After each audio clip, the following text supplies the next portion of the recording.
is the year 2026. Can we move on yet from the lie that God hates homosexuality? No? Then let me dissect it really quick. Bree, hand me a scalpel. Christians like to say that the Bible never changes. They like to say God never changes his mind. Never mind their own mythology debunks that, given the number of times God expresses things like regret, such as the story with the flood. But also, the Bible as we know it is not a cohesive story of factual accounts. Though some Christians will say it's a literal account of historical events, the truth is undoubtedly more messy. Yes, there are historically significant people spoken about in the Bible. Pontius Pilate, for example. But let me ask you this, chat. William Wallace is a real historical figure that gets talked about in Tales of Atonement. Does that mean that Alden existed or that magic is real? Not in the real world, no. And to me, being a comparative mythology writer, the Bible is just that, another account of mythology. So while some stories may have allusions to things that actually happened, a lot of it is parables, metaphors, or just a made-up narrative. Not to mention that these parables and metaphors come from all over the world. There's as much cohesion in the Bible as there would be in a book of Aesop's fables.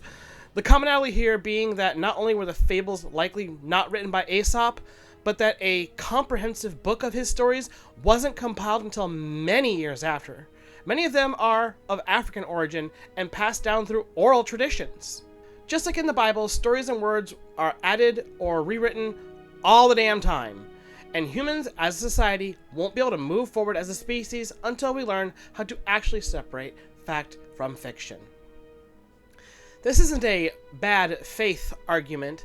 This is something that even biblical scholars agree on. Neither God nor Jesus, assuming they were real beings, ever said anything about homosexuality at all. All that crap was added centuries after the original Bible was compiled, translated by monks who couldn't read the language off of incomplete texts and fragments of oral stories. The words homosexual and heterosexual were first coined as German nouns by the Austrian-born Hungarian psychologist Caroly Maria Benkert in late 19th century, who wrote under the pen name K.M. Kurt Benny. Ed Oxford is a scholar, researcher, and graduate of the Talbot School of Theology. He's also a gay Christian that wanted to know the truth. His specialty is the history of the Bible, focusing on biblical translations, focusing on the Greek and Hebrew translations, especially those that relate to human sexuality. Kathy Baldock is an LGBTQIA advocate and executive director of Canyon Walker Connections, an organization dedicated to repairing the division that exists between social and Christian conservatives and the lesbian, gay, bisexual, and transgender community through education, training, and dialogue in both secular and religious environments. Each of them had been doggedly researching the beginning of anti-gay theology. Together, they wrote Forging a Sacred Weapon, How the Bible Became Anti-Gay, and they are also the researchers behind the documentary 1946, The Mistranslation That Shifted Culture. In the process of this research, they discovered boxes and boxes of notes in the Yale University archives, among them a half-century-old letter written by a young seminarian named David S. to the RSV, Revised Standard Edition of the Bible, Committee. The Revised Standard Version of the Bible is, according to the National Council of Churches, the authorized revision of the American Standard Version published in 1901, which was the revision of the King James Version published in 1611. This is important to know because the actual word homosexual appears for the first time on February 11th of 1946 in the Revised Standard Edition. In their translation of 1 Corinthians 6:9, they substitute the Greek words malakoi, meaning soft, and arsenokoitai, male betters, for the word homosexual. Further, Oxford shares with Forge, a non-profit organization that creates space for post-evangelical conversations, which includes tools and resources for LGBTQ inclusion in the church. Quote, "We went to Leviticus 18:22, and the translator is translating it for me word for word. In the English where it says, 'Man shall not lie with man, for it is an abomination,' the German version says, 'Man shall not lie with young boys, as he does with a woman, for it is an abomination.' And I said, 'What? Are you sure?' And he said, 'Yes.' Then we went to Leviticus 20:13, and the same thing, young boys. So we went to 1 Corinthians to see how they translated arsenokoitai, original Greek word, and instead of homosexuals, it said, boy molesters will not inherit the kingdom of God. Further from there, Oxford shares, I then grabbed my facsimile copy of Martin Luther's original German translation from 1534. My friend is reading through it for me, and he says, Ed, this says the same thing. They use the word Nebenschänder. Neben is an archaic term for boy. Schänder is molester. This word, boy molesters, for the most part carried through the next several centuries of the German Bible translations. Nebenschänder is also in 1 Timothy 1:10. So the interesting thing is, I asked if they ever changed the word arsenokoitai to homosexual in modern translations.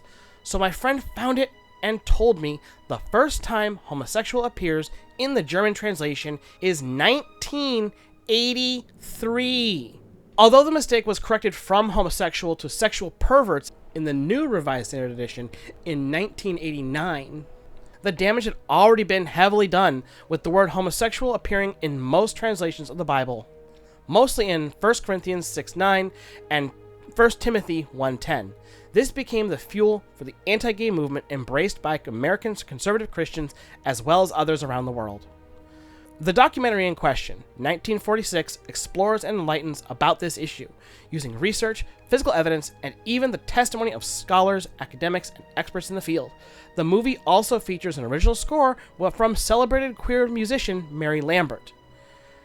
As the director Sharon Roggio said, it is my goal to change the Christian narrative and liberate the many LGBTQIA people living in the dark, oppressed by bad theology.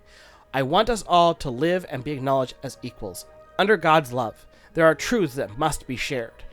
From an Advocate editorial by J.D. Glass. By the way, look in the description for a link to 1946themovie.com for ways to watch the documentary.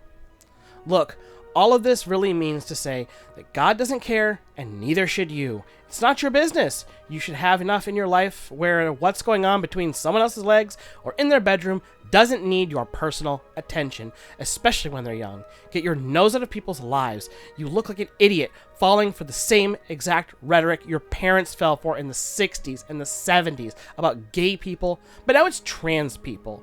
Pretty sure that some of them already moved on to include furries, which is completely laughable.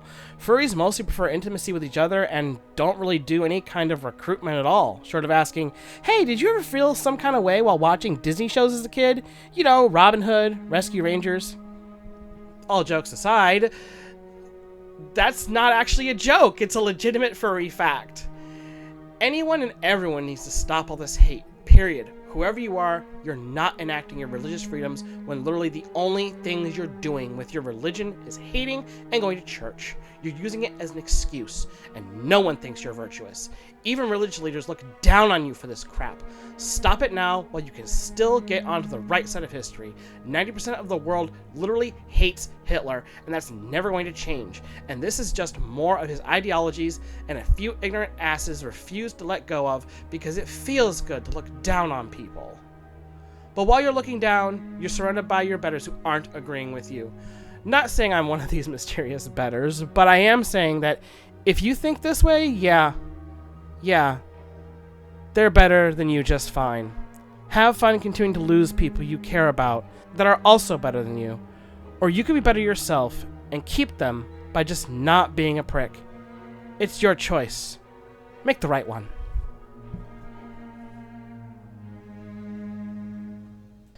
And you know, there's a good chance this video might get demonetized based on the subject matter. Like, you know, YouTube doesn't like us to say words like, you know, death, murder, or anything related to sex. But honestly, I refuse to censor myself for YouTube's sake and ad revenue. People deserve to know the truth, regardless of what it costs me to do it. So you guys, I really want to thank Bree for putting this one together for me this week. I was like, she did this ages ago. I was going through some old notes. I found this one and I realized, wait a minute, February 11th, that's coming up. I could actually do this one now. So this video was originally released on February 11th, 2026, which means it was 60 years since the first appearance of homosexuality in the Bible. Only 60 years. So you guys do me a favor, like and share this video even more than you normally would. Don't let Bree's hard work go to waste on this. I want to thank every one of you once again this week for coming to these ramblings of an anxiety-ridden pyromancer. And her dragon best friend. We're a small team just doing our best to bring our stories we've loved for decades and hope they're the kind you like too. With a side info dump of psychology, lore, history, and social awareness.